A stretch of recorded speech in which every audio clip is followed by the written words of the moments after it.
Lights, sun, can we get the sun out? Sun's going anyway. Yeah? Yeah, okay. So I'll move over here because I walk a lot. So my name is Jennifer Hicks. You can call me Jenny or Jennifer, and I have a sticky on the bottom of my shoe. It's a good trick. Didn't say kick me. And I was asked to come here by this gentleman here. And do any of you know Andres? Anybody? Yeah. Yes. Yeah. So I was doing this same thing in Finland. I do this a lot in Finland and Sweden. And he barged into my private chamber with the one-on-ones that I do with people. And he sat himself down in this chair. I'm like, can I help you? Who are you? And he was telling me that there was this group here and maybe we should come and talk to you, blah, blah, blah. So that's how I got here. I got here, I was hijacked really, which is really lovely because I like to do these things. So today I'm going to talk to you a little bit about communications and what's wrong with it with two hats. One, I own a global PR agency, and the other one is I write for Forbes magazine. So we got two ideas here. So today I want you to put in the back of your heads the fact that I know I've read the one-pager from Wise Guys about all the companies that you guys work on. And so there's a great story here for me personally also for the magazine. So as I talk to you today about how to tell a story and why nobody cares about you and how hard it is to get people to pay attention, I want you to think about what it is you want to tell me later about your company so I can put you in an article about the best and the brightest coming out of Estonia. Okay? It's a little bonus round. And then on the other hand, I want you to know that I'm super interactive and I don't like everyone just sitting there like we're in class. So if you have any questions and if you're looking like your eyes are glazing over and you want to start texting your boyfriend or your girlfriend or whatever, that's not going to happen. So just forget that right now. And I don't have any Wi-Fi on all of my phones, so I can't be tweeting live at the same time either. So any questions? Because then I'm going to ask you to talk to me about who you are before we go on. No questions? There's no rules, really. I did leave my screensaver on, just so you know. Crazy pictures will come up from vacation. Hiya. No? So let's start with the blondes then. Yes, shall we? More blondes. Wow. Okay. I feel like I should have colored my hair before I came. There. Okay. So a little bit of everybody, right, is here. You have startups, so you need to have to do everything, right? That's sort of how it runs. Okay. Really, if you have any questions, just jump in. And I wanted to say that it's like there's a couple of you in here that I love just started talking very clearly about your company and communicating and answering questions. Like examples are a great way to paint a picture for somebody. So I really appreciate you doing that. This is my mother. My mother was a water skier for Cypress Gardens. It's a big water show down in Florida. Many years ago before she decided to give it all up and get married. Bad choice. And I put this up there because, you know, she was always about practicing. 2 skis, 1 ski, 3 people, and a pyramid. She was a pyramid skier. So I thought today we would talk about the tricks of the trade, which is communications. We don't have a clicker, so I have to keep running over here. This is gonna work? No. What's happening? See, what'd I tell you? Did I tell you this would happen? I did, didn't I?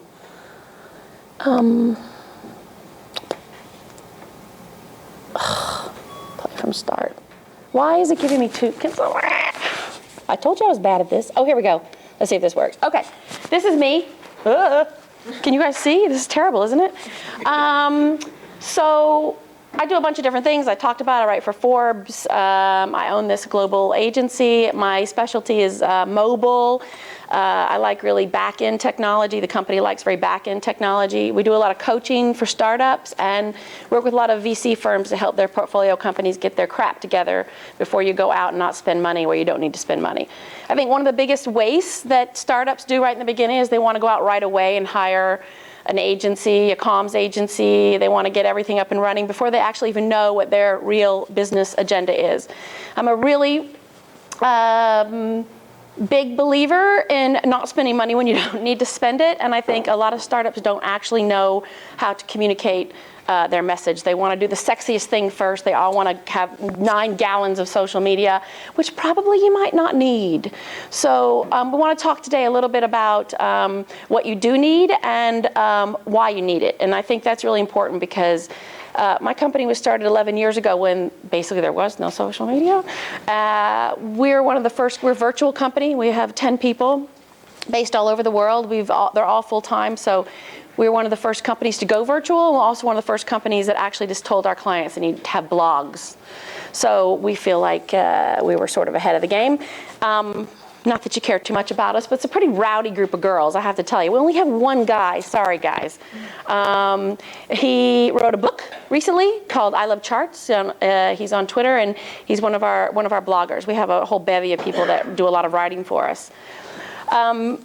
So what I want to talk to you today a little bit before we go is this part that Henry Ford used to talk about, and that was thinking. And he was really very, very manic about this concept of thinking. He said nobody actually did it anymore. Now, that was a long time ago. I actually think people think less and less now. Things are so fragmented. There's so much going on. I was talking to a company before a couple of weeks ago in Finland, and they had Pinterest, they had Facebook, they had LinkedIn, they had a blog, they had Google+, obviously, they had YouTube, and I just asked them, so you guys are making me so tired. I said, why do you have all these things? And they said, we don't know. Because they just felt like that they had to do it. And I thought, my God, this is where many companies go wrong in the beginning, because really your number one objective is to make money, right? Get some revenue, get users, or get partners, or bring in business for your platform or your application.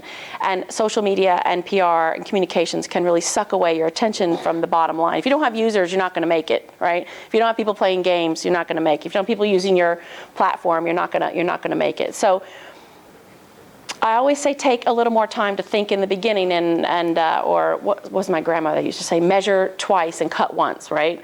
So I think it's important that I think Henry was right when he talked about thinking. And if I start talking too fast, just tell me slow down. Or if I am talking too fast, I can slow down. So I think the world is really a mess in terms of communications. Hey, who are you? Martin. Tell us what you do. I'm coming to my table. Yes, well, we know that. We just want to know what you do. I'm sure they know what you do, but I don't know what you do. Okay. I'm from Team Sport ID. Okay, Team Sport ID. Okay. We know what you do then. You can sit down. Okay.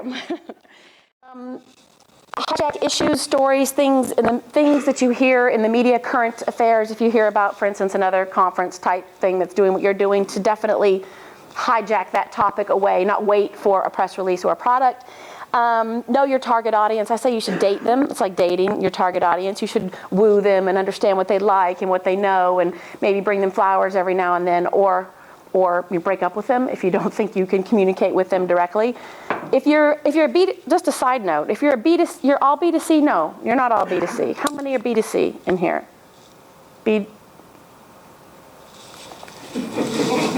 I don't know. I can't read your mind. I mean, the rest of you are B2B. So 3 B2Cs? No, B2C as well.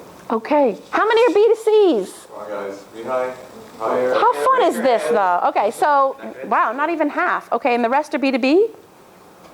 Okay. Your communication is completely different than their communication. You guys, you have the whole communication sucky world. Which one? B2C. Sorry. It's funner and it can be sexier and stuff, but it's harder. This whole dating thing we'll talk about. And know what you really, really want. Again, I come back to this guy.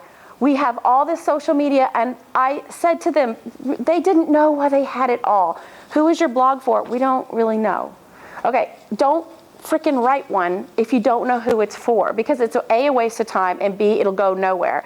I happen to think blogs are the new PR. I mean, I think they're a way to control your message. They're a way to tackle a current affairs issue.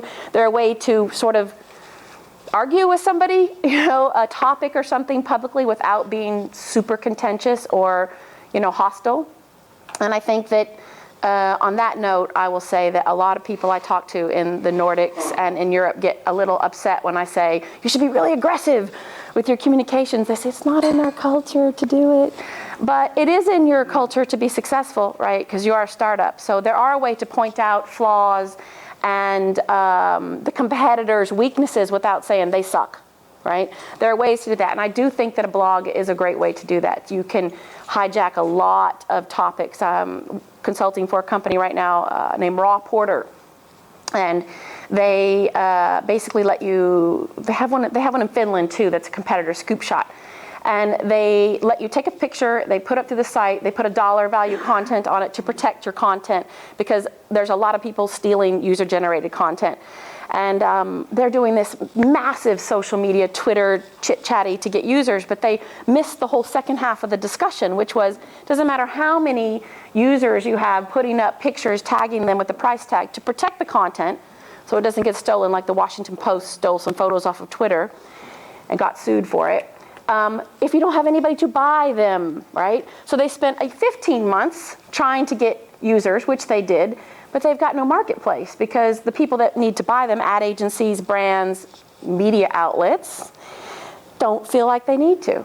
So the company did a lot of work with social media, but missed the mark on partners, on companies that will pay, right, for that content to educate them. So now they're backstepping a little to create a disruptive program called What If You Couldn't Right-Click.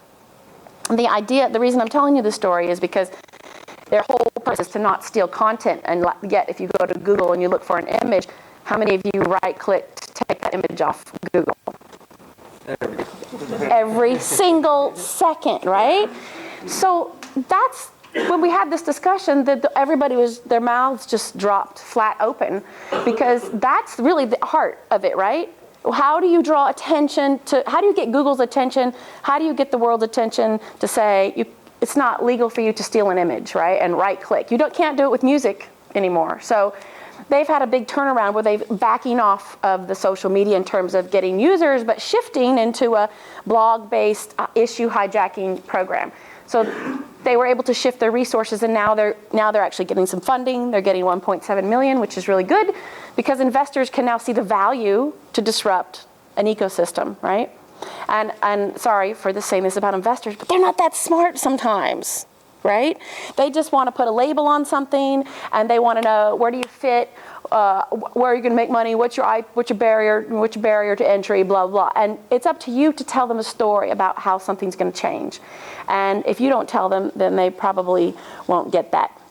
So I think you need a manifesto, and this is the manifesto that I tell everybody that I talk to in all these sessions that I do, that the internet has no center, and you have to be everywhere. You can't, am I in your way? No. Okay. You can't be local. Somebody was teasing me at a cocktail party the other day, and this is a word that just cracks me up, called glocal. Have you heard this? Be glocal? Global and local at the same time. Okay, these hybrid words are killing me, but they kind of have a point. Like, I know a lot of companies here have to start, like Sport ID is saying, we have a lot of clients here already, and you want to grow because you need a proof point. If you're going to use all of your clients here as a proof point, then you have to be proud of that, and you have to use that data that you have from your local successes, and not just say, "What? It's only in Estonia," right? I hear that a lot in Sweden. "Oh, but it's only in Sweden," and it's the same people. The French startup community that I work with is the same exact way. "Well, it's just Orange, Doesn't matter, it's Orange, that's fantastic, So you have to use your successes very strategically. And that's why I say the internet has no center. And there is no reset button, by the way. You can't reset this like I could do that. So you got to get your story right when you come out the first time. If you don't get it right, if you somehow manage to pick the wrong message, it's very hard to shift.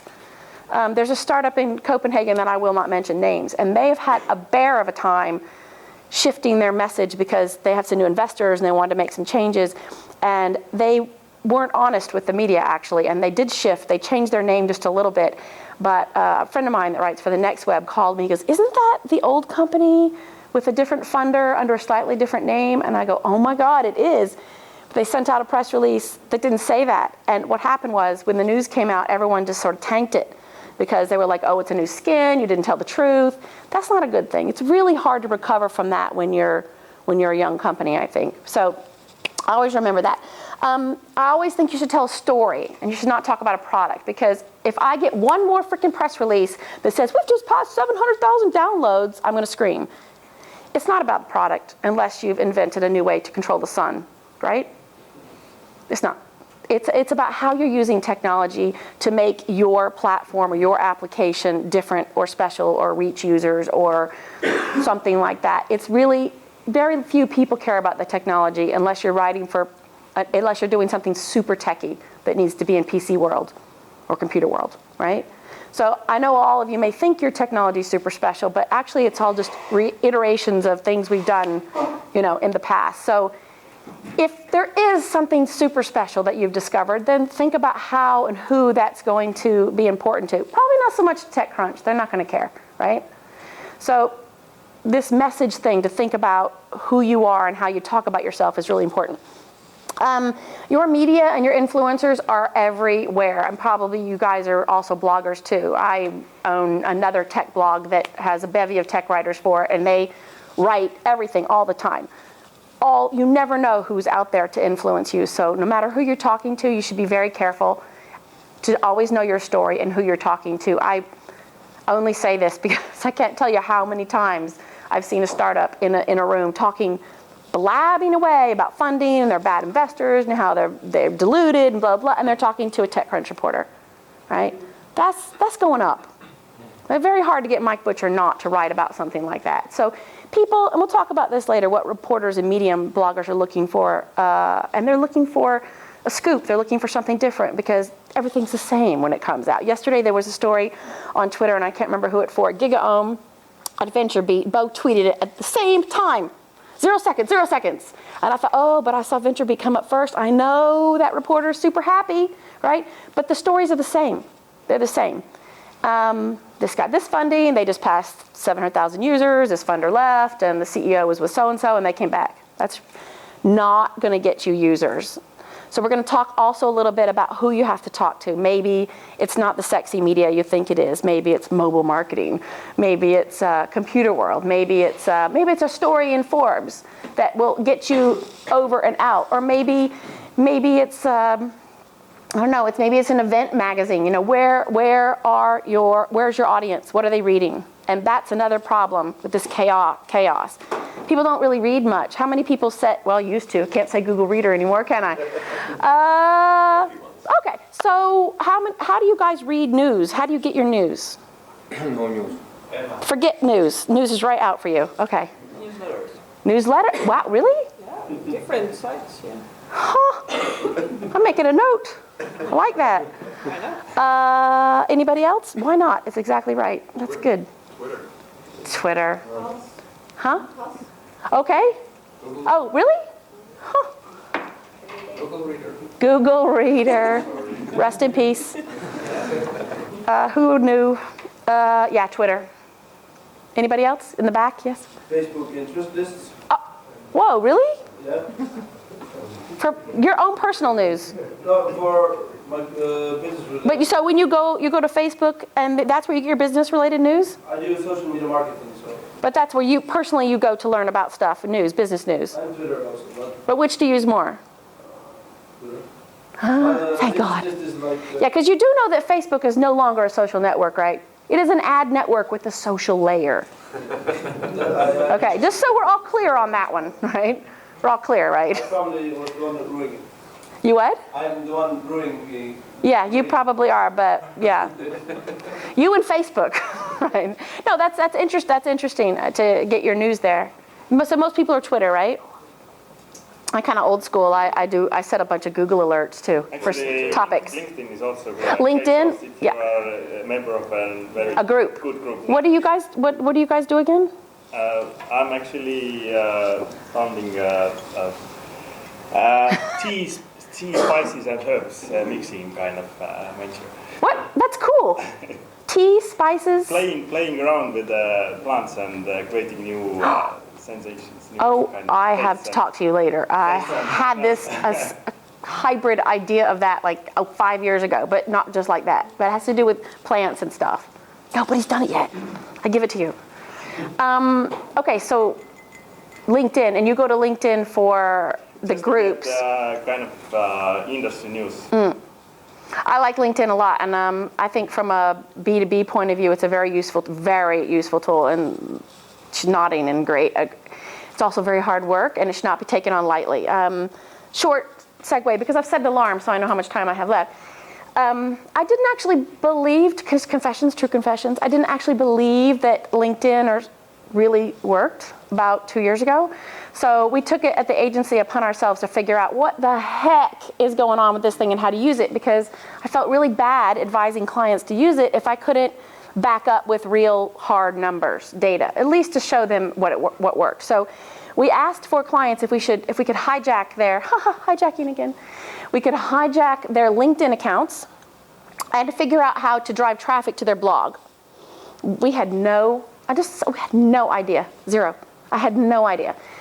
We tried a bunch of things. We tried to create a fake person. Didn't work. Can't do that, right? The person had no friends. You couldn't make them dynamic enough. No one connects with, a fake person.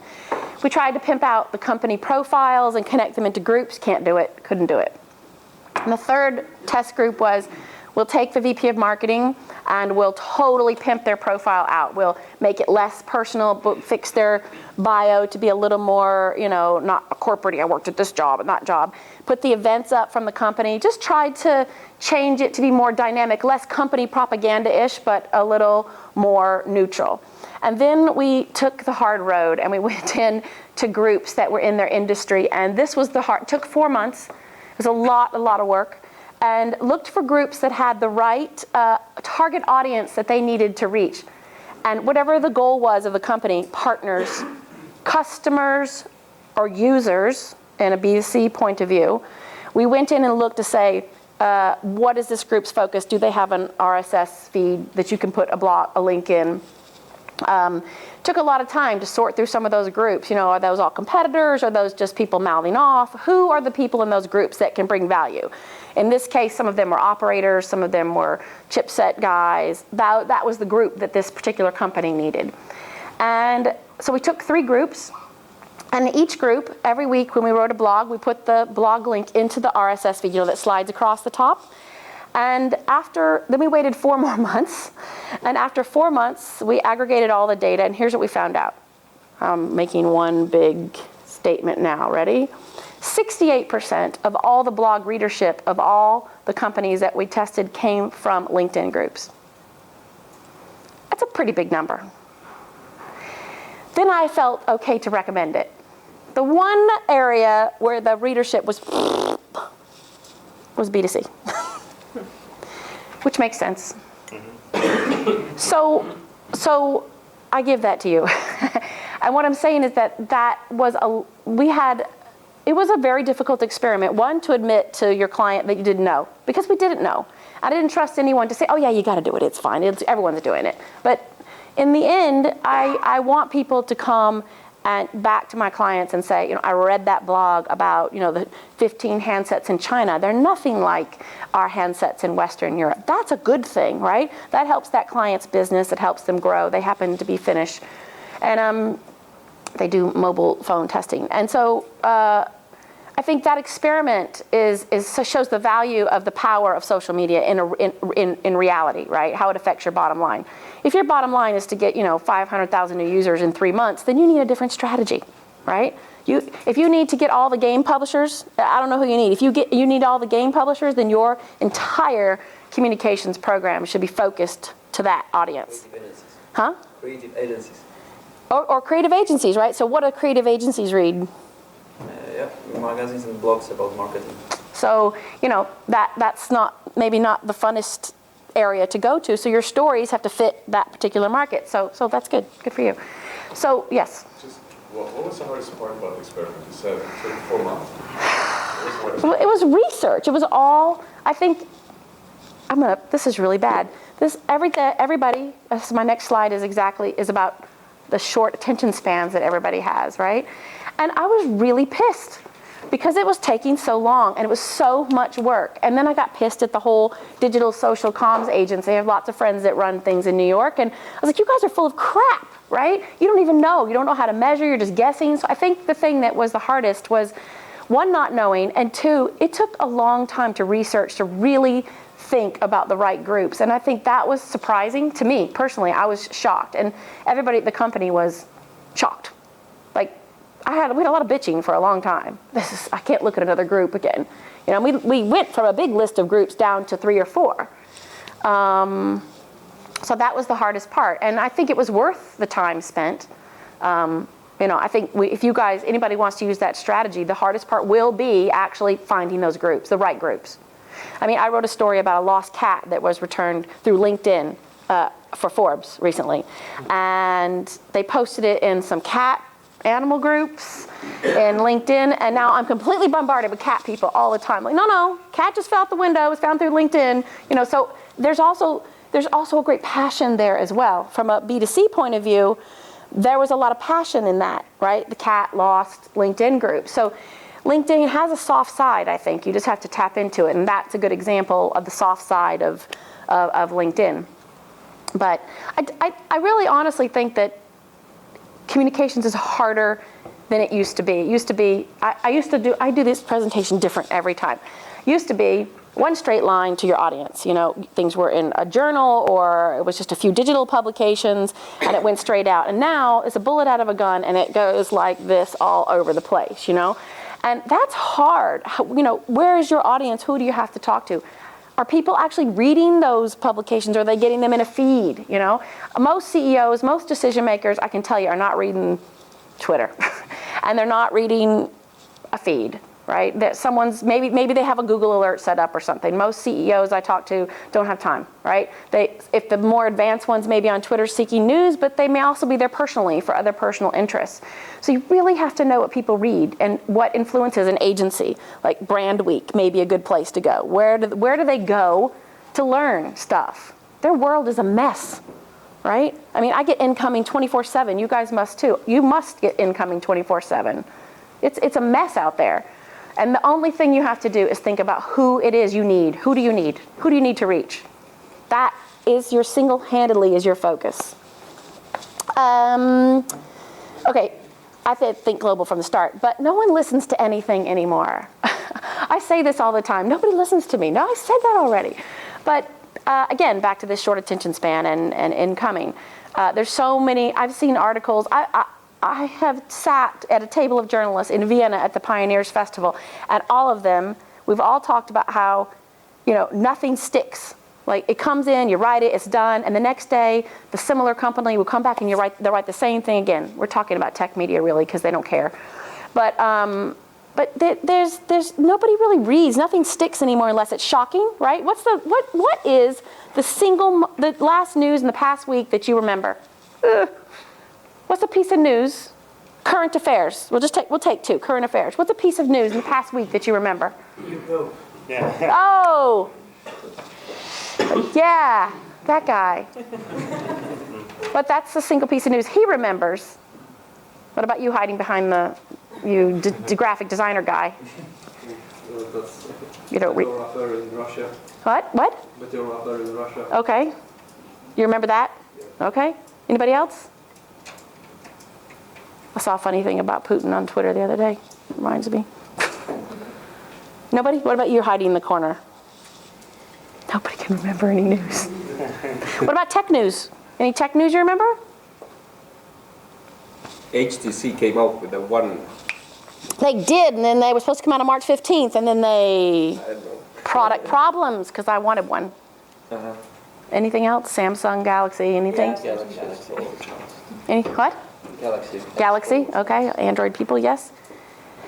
Anything else? iOS update came out today. iOS update came out today. Woo! That's some news. Rails had a lot of security issues. Who did? Rails. Okay. Ruby. Okay, Ruben, you're the techie people back there, see? But you remembered it. You guys don't, right, because you don't remember, because nobody listens to anything anymore. Okay? Put yourself in your audience's shoes. They don't really care, right? They don't remember from day to day, so that's why what you do has to be on the mark. Don't waste your time spinning your wheels, running around, doing 12 things at once, when really you just need to do a couple of impactful things to get people to write about you or to remember you. One of the groups of people that get left out a lot by startups are analysts. I don't mean financial analysts. I mean industry analysts. Those are the one group that I feel can help, especially in a B2B point of view, and some B2C can help define your market for you. Analysts, as you know, go around and they aggregate data and information from companies on a specific market. Startups, web, chipsets, mobile, phones, social media, digital communications. Then they write reports about them and they sell them to people, big companies, aka brands, agencies, because everything's about selling. So a lot of the group that startups miss are these analysts, because the analysts they don't write articles right away, they write reports. But a lot of them today are all merged together and they have their own blogs and they're on Twitter. There's an analyst from Forrester, he's very popular, he writes a blog about 3D sensing. And he's mad about it, absolutely mad about it. And we had a client he just fell in love with. And we had to actually ask him to chill out just a little bit. Because every time he'd take a meeting, or he would go and he'd blog about it, and then he would tweet about it. And then he'd go into a client's office, a big brand, and he'd be in a client meeting with who pays him, and he would tweet, okay, I'm at ABC Acme Tomato Company, and you guys should use 3D sensing from this company, right? And it was great, because you love that. That's a third-party source that validates what you do. And they carry a lot, sorry, touch that again. They carry a lot of weight. So it's a group of people that, especially if you have a niche in a bigger market, you should think about. And I have a different presentation, which I can give you if we don't have time, that spells exactly what you need to do. Users are followers, and they try anything, and then they leave. I have so many stinking apps on my phone that I've tried once from people, I don't even look at them again. If I have to log into one more thing, I'm going to kill somebody, right? I can't do it anymore, but they do that. And that's what happens when you go to TechCrunch and GigaOM and VentureBeat, maybe not so much The Verge, but when you go there, you're going to get a huge burst of attention, and then it's going to fall away, because those people are going to download it, go take it and use it for a couple of days. If it doesn't work, they're going to fall off the map, right?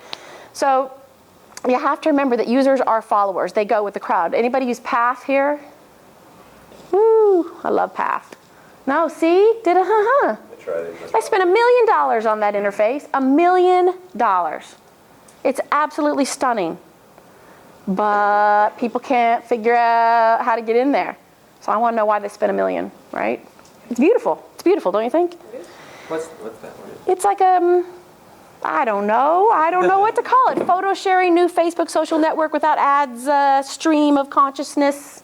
Are they still limited in terms of like number of users you can attach to? I don't think so. I think they've got a huge, okay. They got a huge chunk of cash recently. Why? Somebody saw a potential to disrupt and change something. Again, Facebook, not a social network, right? So I don't know. Vidi, the same sort of thing as like videos for photos instead of Instagram, got a huge truckload of cash, but they're under fire right now because their CEO left. So do we really need another feed network of just videos? No, we probably don't. But somebody gave them a chunk of money, stupidly, I think, but they did give them, and I'm on record there saying that, so I don't care. So I think it's important to know where your users will go and how to bring them in and how to keep them there. Because if they follow you and they love you, they'll stay. Path is one of those problems, right? I love Path because it's so beautiful, and I can feel like I can express myself, and I can connect to people that I like, and then my family's not there, so that's a good thing. Again, I come back to this jagged world that you live in. You have to be totally different. You can't try to say we're like this other company, but don't ever say that. We're like this company, but a little different. We're the Shazam of plants, house plants, but we're not really. Don't say that, right? Because if you have to use somebody else's success to define yourself, you're in trouble. You don't want to do it. If the reporter wants to make that assumption for you and you don't like it, you can tell him that's not true. It's okay to talk back to the media today. I don't mean, you're wrong, you suck. But what I mean is, you're the only person that can defend your company. You're the only person that can defend what you do and what your value is. And if you, like I said earlier, if you get pigeonholed and put in a category or lumped in, it's going to be very hard for you to get out of that. Another example is PrimeSense. You probably know them at 3D. I'm looking at all the techie people back here for some reason. 3D, they do gesture, natural interaction. And when they first came out 3 years ago when the Xbox came out, they were that was their big coming out party, right? To be in the Xbox, to control everything. Everything was about Microsoft. Everything was about Microsoft. Everything we did, right? Oh shit, we don't want to be linked with gaming. Okay, well see, now it's a little late for that, right? So what happened was the communications program was obviously about piggybacking, sidling up very tightly to Microsoft. Still a smart idea, still good, but the short-sightedness was that we didn't think about the future applications. At that point, no one really knew. There weren't developers for 3D, there was no API, there was none of that stuff.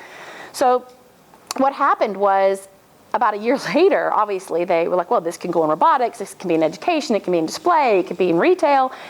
Yeah, it can, but every single solitary article that mentioned them said, oh, the technology behind Connect, the gaming technology behind Connect, drove them crazy. I'd sit in meetings with the CEO and the co-deputy CEO, and they would go mental, like they're Israeli, so they would go 3 times as mental. And they were like, what can we do about this? I'm like, stop saying Connect. Word cannot come out of anybody's mouth ever again. At CES in Las Vegas, for the past 2 years, this last year, we had a media training, and we were talking on the sofa, going through our messages, talk about Capri, the smallest, sensor out there. And they go, well, it's really just going to be about elongating Connect. And I go, really? 2 years we've had that? Really? Shut it. Really, seriously. We sat in every single media interview, and you could see them, okay, starting to do a story, and they would go, you could physically see them recoiling back from the word because it's so much a part of what made you successful, right? But every time an article would come out, the technology behind it, they don't want that in the headline. You want to have your own identity as a company, and that's why I say the minute you put a Shazam, a Twitter, or something else in somebody else's head, that's going to be the association, and you don't want that. So it's very, very hard, too, because the easiest thing is to obviously go to the most popular kid on the block, and use that as an example. But don't. But what about breaking paradigms? Like, if you have a new idea and you pitch to investors and you say that this is like LinkedIn for companies or something like that. I wouldn't say that to an investor. Well, okay. I wouldn't say that to an investor because they really do want to put things into buckets. They really, all the stuff they see that comes across their desk every day. It's a massive amounts of pitches, of one-pagers, they struggle. I think they struggle, knowing the VCs I know, and ask other people, but they struggle really hard to figure out where does that go, right? I'm writing an article now about these 5 young VCs in London. I've interviewed all of them except for one, and they say every single day they don't know where to put stuff. Right? Is this? Is this like the Shazam? Is this like the LinkedIn? Is this? Because it's a boil down. Sure, it's a boil down, but it's still relying on somebody else's business strategy to define yours. Do you know what I mean? Yeah. I think Yeah, I see you. Hold on. I think that I think you'd have to be careful, and you have to. Does the investor know who you are? Right? Does he have a clear understanding of what it is you do? I have a very good friend, Jason Ball from Qualcomm Ventures, one of the smartest guys I know. I respect him completely. And I was with him at Mobile World Congress, and I was talking to him about a startup that I met at a party. I thought they were fantastic, and I drug him over there. I said, you gotta meet these guys, they're great. And even Jason boiled them down into a skinny little category that wasn't accurate. And he's one of the good guys. So I do think they struggle, and I come back to this. It is really your job as the CEO, as the founder, whatever you're doing, to really explain what you're doing, to let them understand the marketplace. I actually like to tell people to describe the pain of the market, what's not happening. What's not happening is a great way to show your value, because that they can see. Here's what's happening now. Facebook has become an ad network that has a social layer. You just described a reality, right, and a shift. So what's going to happen? Are people going to flee en masse? Probably not, right? But is there a market opportunity now? Probably. That would be a way I would talk to them. And if they come back to you and say, oh, it's like the LinkedIn for potted plants, You can say, well, if you want to put it in that category, but really it's about disrupting da-da-da-da. This market's going to have $1 billion in it by 2015. Yeah, you got to know your numbers. You got to know that stuff. Yes? Just a similar thing, but Yeah. if you say I'm a Tesla of the furniture world, what do you think? If you say what? I'm a Tesla of furniture world. Tesla of the furniture world. No. What does that mean? Your electric car? Your electric furniture? I redefine the furniture. Your electric furniture. No, I redefine the furniture. No. Don't use that. Because no, seriously. I don't know what you mean. To me, okay, I'll tell you why. Because Tesla means a lot of different things to a lot of different people. So you're leaving yourself wide open for mass interpretation of your product. Why would you do that? Because it is a wide idea. What's what? It is a wide idea. Okay, but why can't you just say that? I say our payoff is furniture redefined. Furniture redefined is much better than the Tesla of furniture. Because Tesla's full of flaws, you know. Right?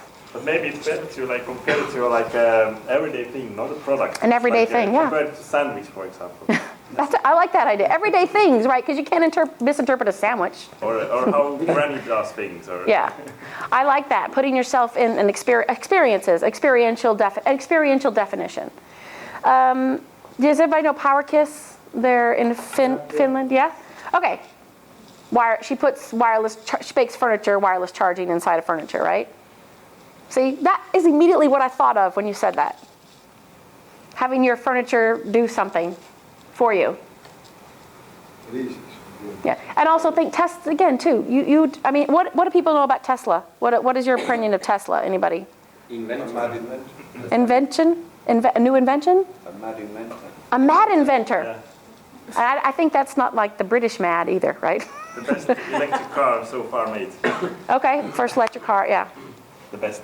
I would. Made the electric car, real car. The first ones to do that. Okay, I wouldn't use that. Yes. But I appreciate the discussion back and forth. You can use whatever you want, but I wouldn't use it, right? I just wanted to answer. No, yeah, that's good. I'm glad you asked. Any other yeah, that's what I'm here for. Ask and I'll tell you. Okay, so now we're finally to short attention span theater, right? In the 90s, there was this fantastic show on Comedy Channel. It's Comedy Central. Yeah. Oh, you know this, right? Mark Maron. It's called Short Attention Span Theater. That was the name of the show. It was a ridiculous show. Little tiny skits. I don't have a short attention span. Just, oh, look, a kitty. Yeah. That is really what's happening today. Oh, I have Twitter going. I have these feeds going, social, blah, blah, blah.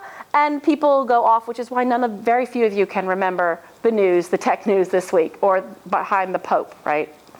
There's a company out of Russia who I fell in love with at Mobile World Congress, the Yoda phone. Does anybody know about this?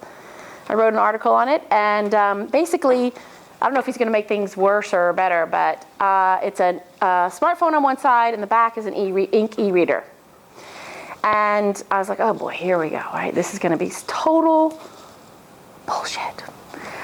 And I could not leave. I couldn't leave the stand. I was like following the CEO around, like, oh, talk to me some more. But your battery goes dead all the time. You're using all these apps. On the front, you can run your fingers down the front. And on the back, whatever you touch on the front, like a ticket, your itinerary, can be opened on your e-reader on the back.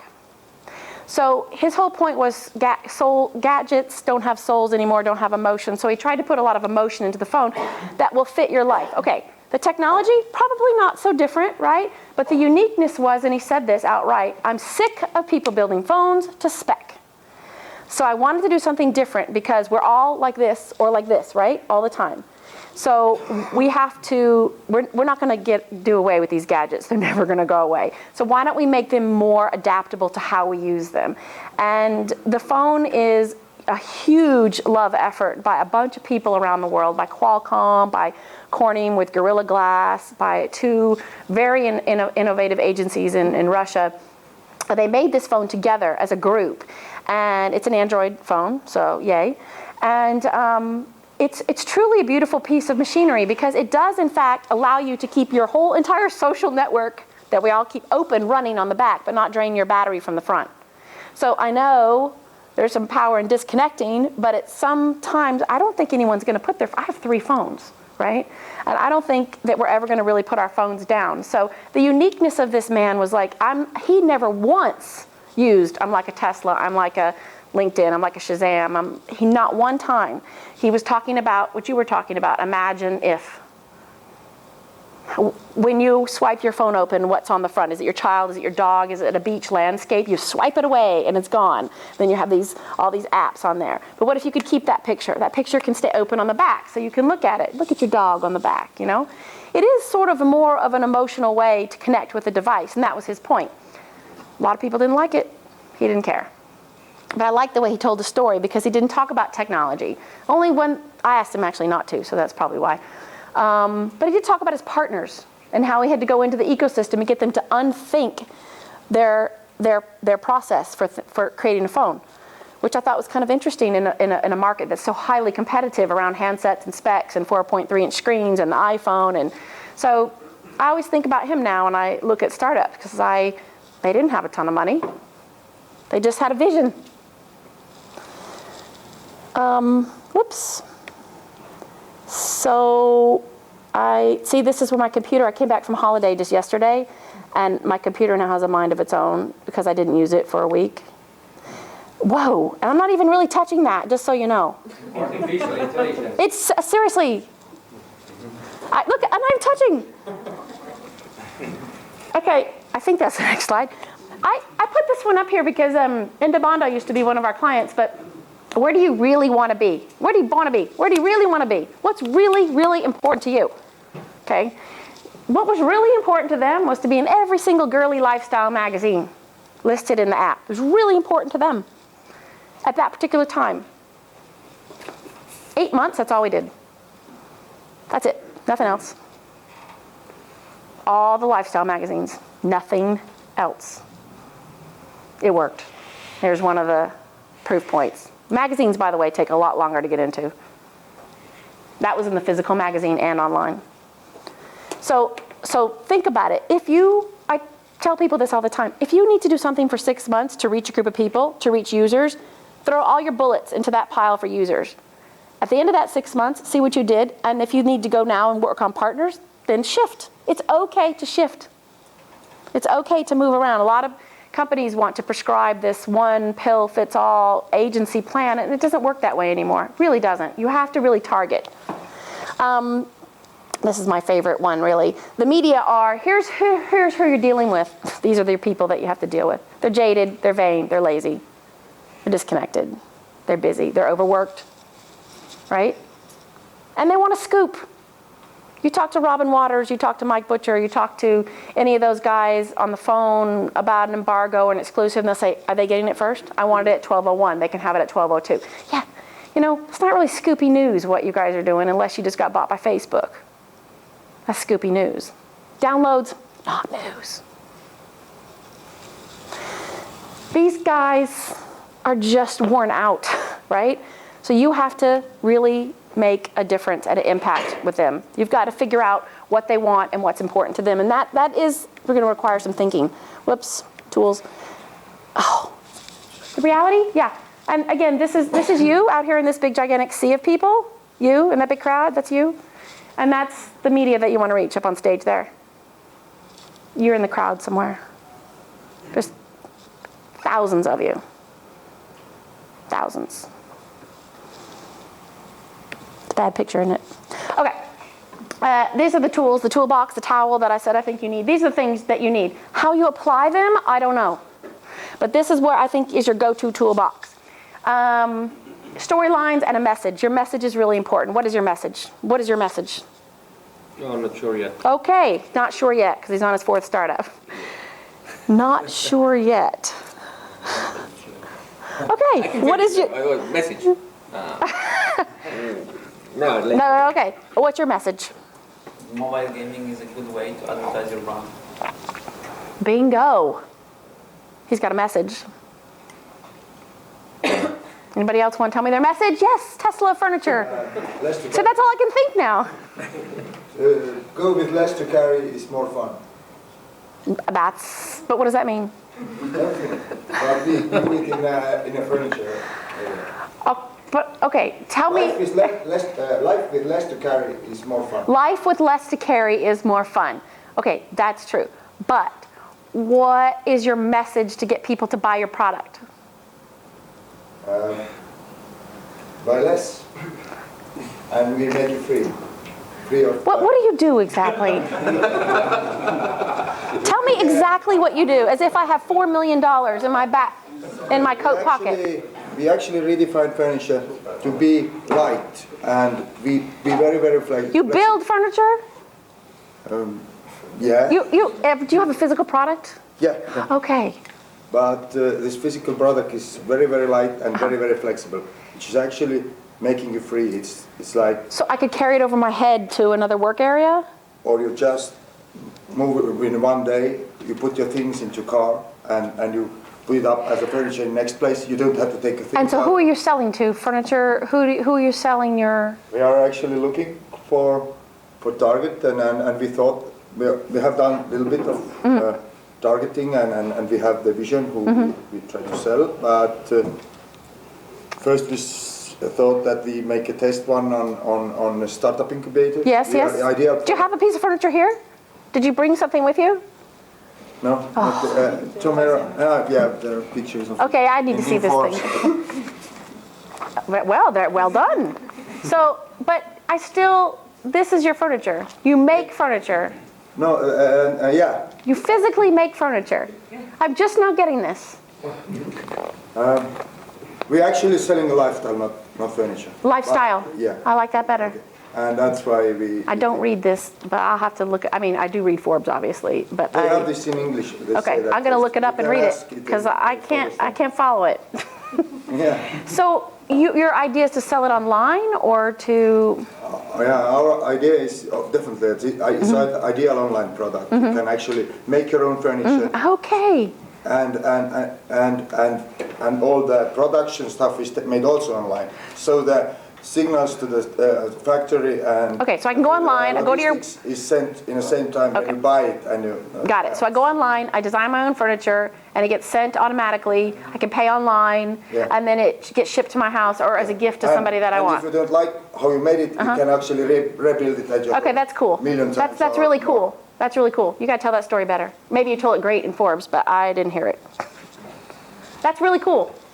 Really, really cool. We have actually 4 days to think our story out. Well, what did you tell Forbes? Oh, that was half a year ago. Oh, okay. Then we were out of box in place, yes. That was a funny guy. Okay, so storylines and a message. Okay. Sports ID, what is your message? Blue. Our message. Yes. It's that sporty employees are more happy and productive. Okay, sporty people are more happy and productive. Or fit people. Okay, are more happy. Yes, Psychology Today just came out with an article about that. About why women like... Huh? I'll send... The message, yes?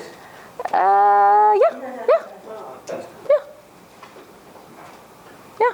I swim every day. When I swim, I'm much happier. A dark place when I don't swim. Anybody else want to? You want to tell your message? For my message. Okay. Pour in sunshine every day. Okay, what is that? With tea and spices. And Okay, yeah. you get all the vitamins and minerals and everything. That's a good. That you miss when there is no sun. Also. Yeah, that is a great tagline. So does everybody know the difference between a tagline, like a slogan, That's a great slogan, right?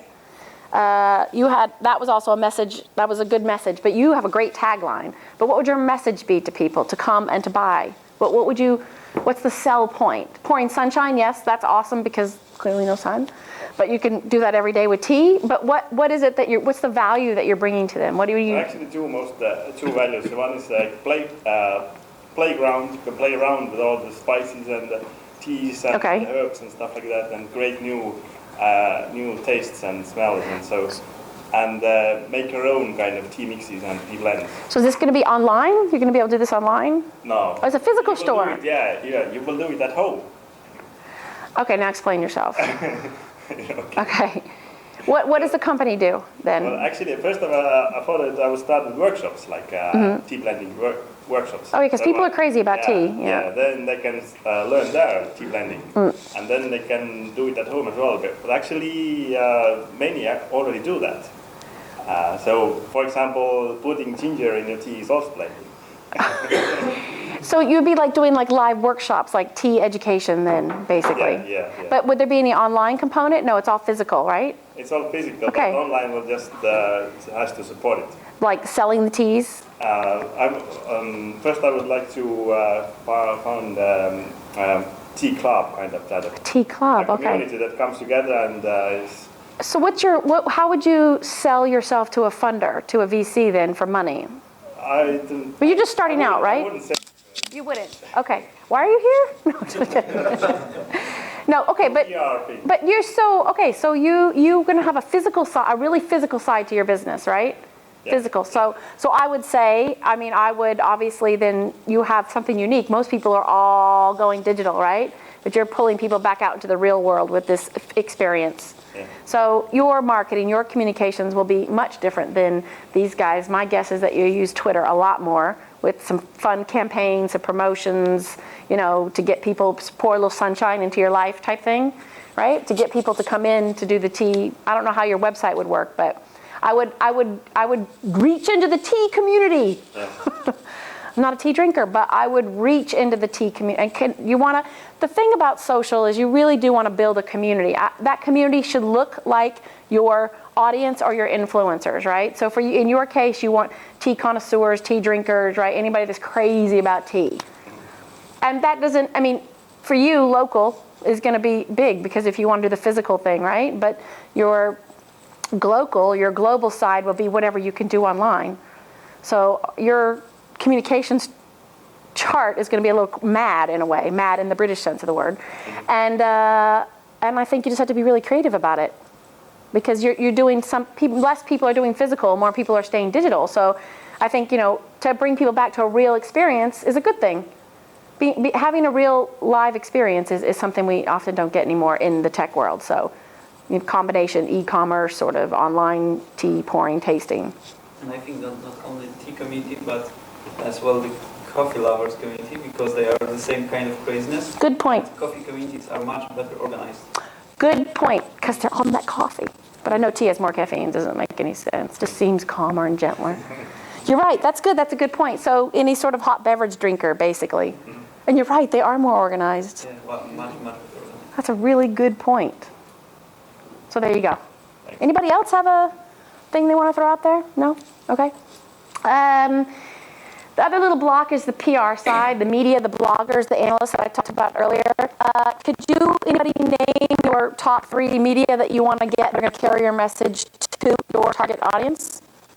Did anybody think of that? I would put that in my little home opera in my head.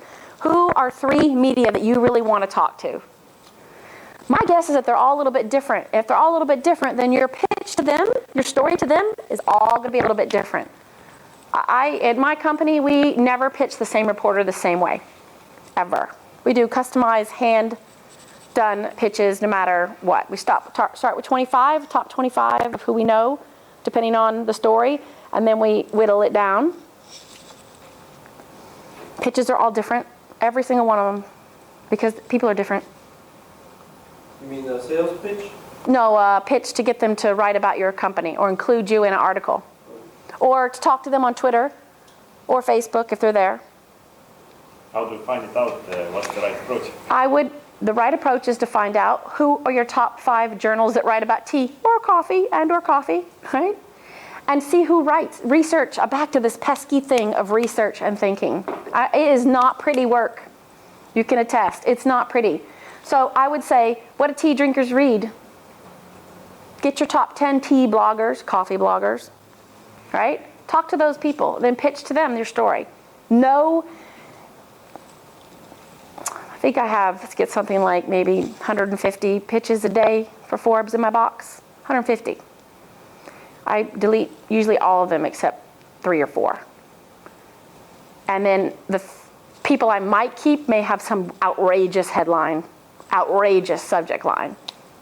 If it has sex in it, usually I open it up. Out of those 3 or 4, I look to see who I know, who gave me a good story before. Last night, someone said, hey, Jennifer, how are you? Vacation, blah, blah, blah. Here's an update on this thing. And I wrote her back, I go, is it a product update? Are you sending me a product update? This is Forbes. I'm not writing about a product update. I deleted it. Although I did write an article about her the first product, but it wasn't about the product. It was about what the product meant, how it changed something, how it affected your life. That is what I write about anyway. So, you know, I'm just telling you, I get 150 pitches a day in my box. Can you imagine what Mike Butcher gets? Well, actually, I know, probably more than that.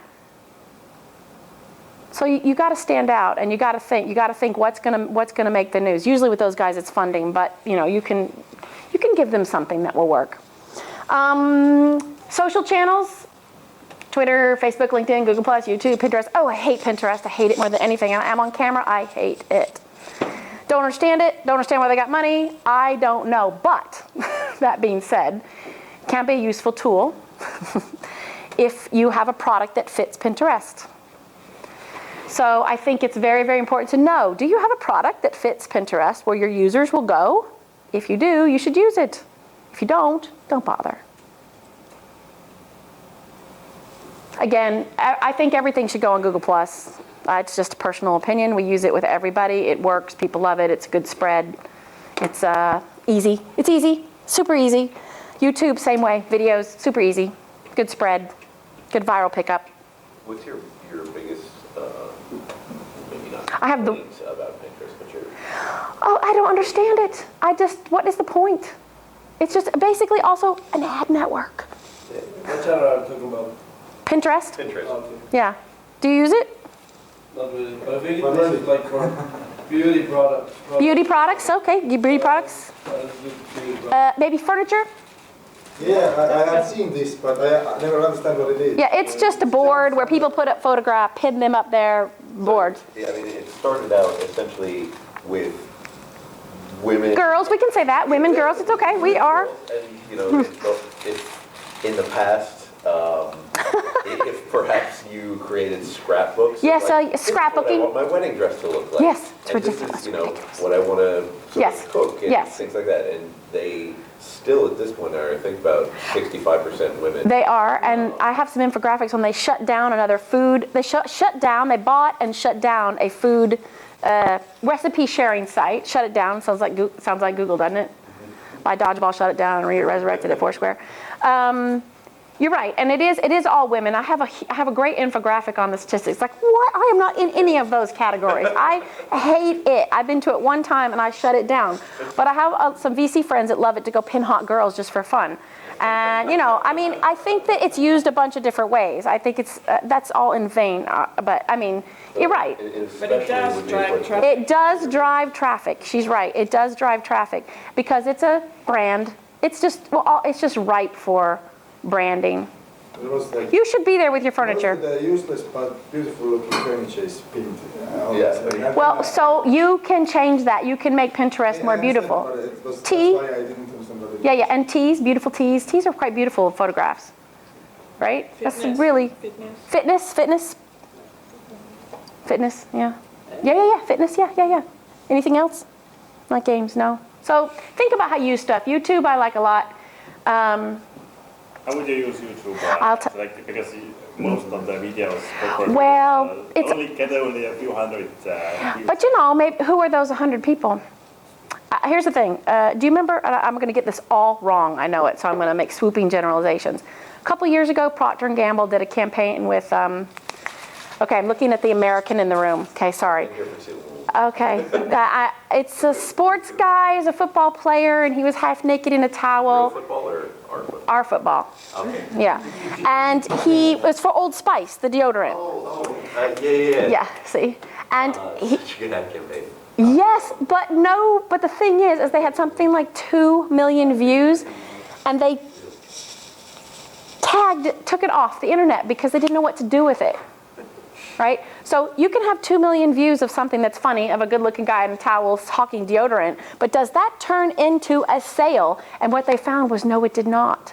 That many views they yanked it because it had no sales came from it. So a funny YouTube video with a ton of hits doesn't necessarily translate into sales or customers or users. And that's really the point. Sorry, it's the point. It's really great to have a YouTube video that went viral, but if it doesn't get you money and it doesn't get you users, then it's useless. You've just wasted your time. I think, maybe not totally 100% wasted your time, but I mean, how much did it cost you to make it? And is your whole business strategy built around a YouTube video? I don't know. I would love to, maybe I'll do some research on this to find out, are there any YouTube videos with tons of views that they're more for entertainment though, right? Really? Style went very, yeah, very yeah, Gangnam Style, right? Right? And it was? Yes. That's true. That's true. So we did the vote from abroad, Democrats vote from abroad campaign for the Obama campaign. My company did on the social channels this last year, and it was very successful. I'm happy to say. Whew. But we made a bunch of videos, and they were horrible, absolutely horrible videos. And they were made from voters around Europe, because it's all European campaign. And they were done real artsy, cutaways. It was beautifully, beautifully done, beautifully done. Bunch of money donated by the Democrats to make them. But not many people looked at them because they were beautiful, but they were boring. So I had to have a meeting with the head of the Democratic European Abroad Commission. She came down, we had a big meeting in Paris on the 6th, and she was like, can you explain to me, she's from Texas, can you explain to me why nobody watched these videos? I'm like, yeah, they're boring. Everyone in the room was like, oh my God. I'm like, seriously, they are beautifully made. They were beautiful. They were so dull. I mean, we dropped that campaign right away because it didn't work. We didn't have Samuel L. Jackson, doing that. It's not going to draw people in. So it was a waste of money. I felt it was a waste of money to make these gorgeous videos that, maybe 700 people saw. Still elected, but that's okay. But you got to think about these things. And the last one is your blog, Your Kingdom. I really, my phone went off, right? Oh, crap. Okay, you got to have a blog, but if you do have a blog, you got to know who it's for. How many of you have a blog? We are starting. You're just starting to write. Who's it going to be for? Yeah, for marketing. For marketing people, okay. These other people I was telling you about were writing this blog for like little tiny product updates, like bug fixes and stuff. That wasn't their audience. They're basically writing for themselves. What's your blog for? You raised your hand, I saw you. Yeah, so multiple stud wise guys, obviously. Oh yeah, obviously. But who are you writing for? These guys or the outside world? Essentially entrepreneurs, yeah. So startups. To inspire them. Yeah, go startups. And anybody else have a blog? 2 blogs. Come on, no 2 in the whole row. Well, sport. You've got a blog. Daily magazine, not the blog, but okay. Daily magazine for our customers. That's a good idea. Keep them in. Every day they go, and if they put their computer to work, the first thing they go, what's new thing? Okay, that's good because you're creating a community around like design. The idea of using less and okay. And getting more and that stuff, which is I like that. Our stuff. So you're trying to engage with a lot of people that are making their own pieces of furniture. Yes, yeah. and the world which indifferent, okay. Not only in furniture. Okay, but which is linked to us and this idea. Okay, I like that's good. Linked to you. We are creating to them is what they would like to do, maybe also. Is your site in English as well as it's not? It's not yet. But you're gonna. We're gonna launch it, I think, in middle of May. Okay. Because we don't want to do the half thing. We want to do the 100%, right. And launch it. Okay, so I know we're out of time here, but oopsie, stupid thing. Okay, well anyway, to wrap it up, this is all the stuff we've been talking about. Merge all this stuff together, bring it all together, create one big program, not PR and digital or social. Don't do that. It's a waste of money and a waste of time. 90% of all your messages in social come from your messages in PR. It's the root, right? They should not be separate, they should be together. We do both digital and PR, they're merged together, but in some clients we have just the comm side, and then we work with a digital agency, and it's always, in the beginning, a mess. because I want to keep them to themselves, and they don't have any of the messages, they don't know the media, they don't know who to talk to. So the more you merge them together, the better off you are. The last part, I'm just going to reiterate again, is just really think, okay? Do you have time for it? Can you do it? You're all really busy. You're probably strapped. Do you have time for this? Does it serve your business objectives? Every communications program you do should support your business objective. What is your business objective? Is it 10 partners by Q3? Is it 500,000 users by Q4? What is it? Know it, and then map your communications program back to that. All digital and comms go back. Do you actually even need it?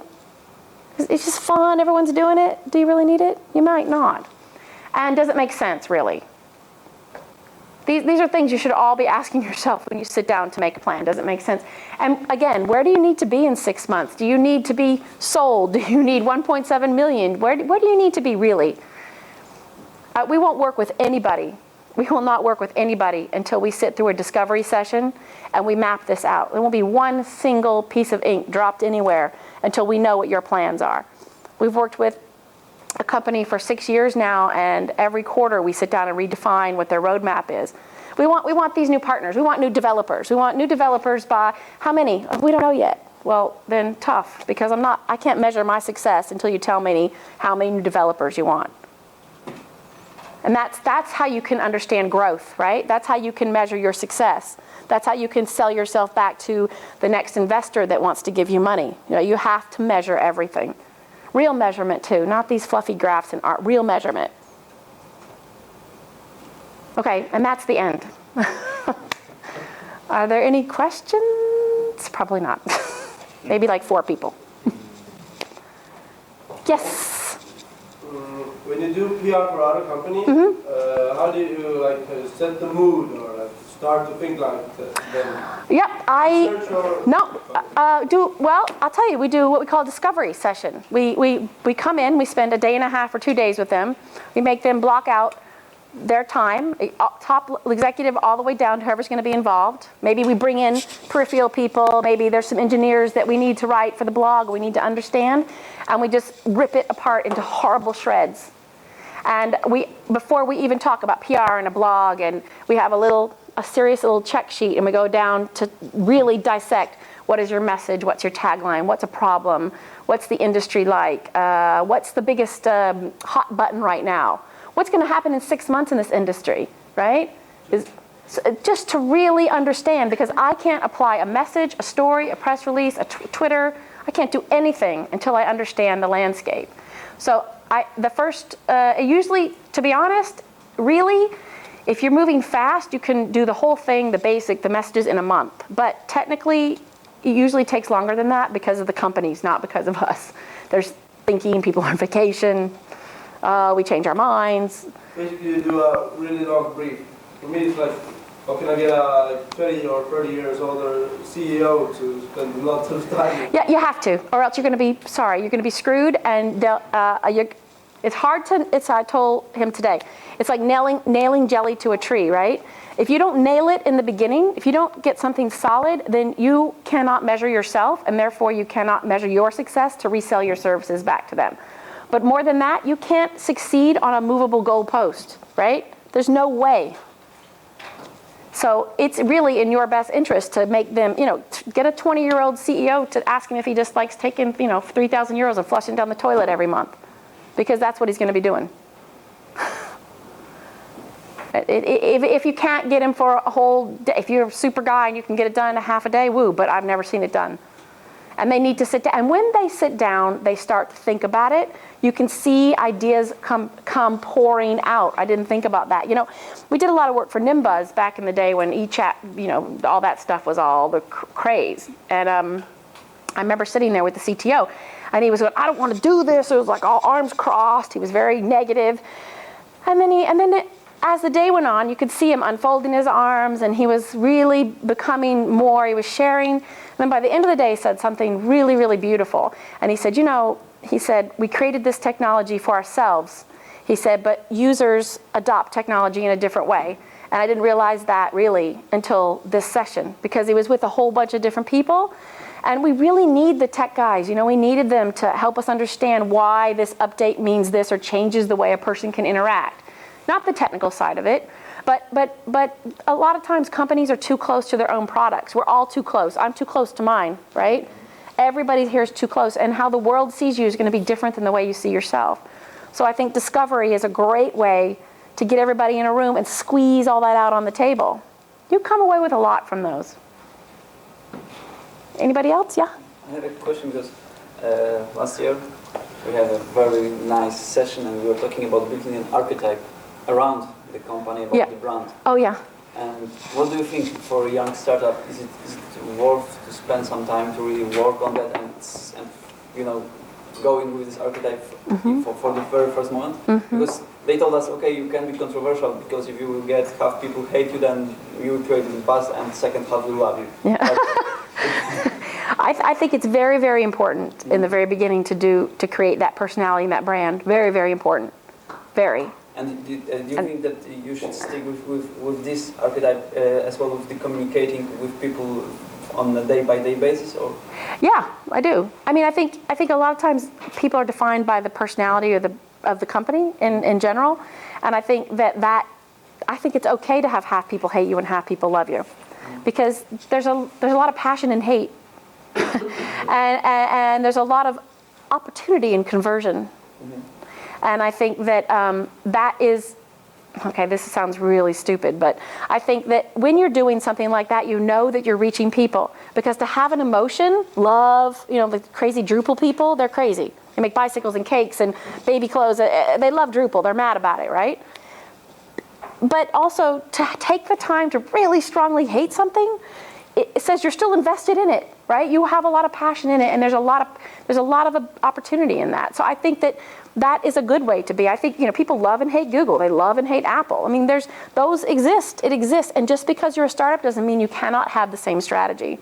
Company in Finland, really quickly, TestDroid, Bitbar, I don't know if you know them, but they are two brothers and a couple of people, and they have the coolest personality. I love working with them. They have this new system for testing mobile phones, you know, that's a renaissance of the mobile developer and all this great stuff. I love them. They're so full of passion, and they're Finns, you know, and that's crazy.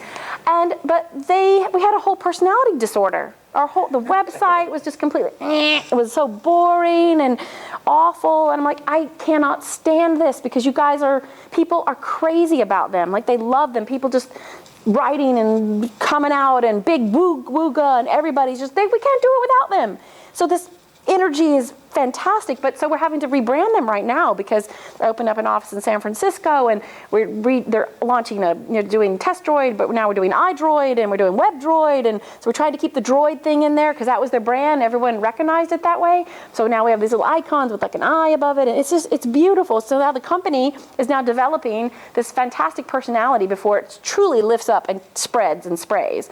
But they have an amazing amount of energy and passion for what they do, and it was missing in their brand, completely missing. And I think if they had gone much longer, it'd be a mistake, right? So, and again, there's a lot of competition out there for that, and they don't care. They just flat out, again, Finns, they just flat out, they don't care. We don't care. We did an interview the other day, and he's like, it doesn't matter to us because we know we have more handsets, deeper, richer. We're in China. I'm like, you go, guy, you go. That's awesome. I love the passion that he had, you know. And I think that translates, pays off. Anybody else? No? Okay. Sun's out. Woo! Thank you so much. You're welcome.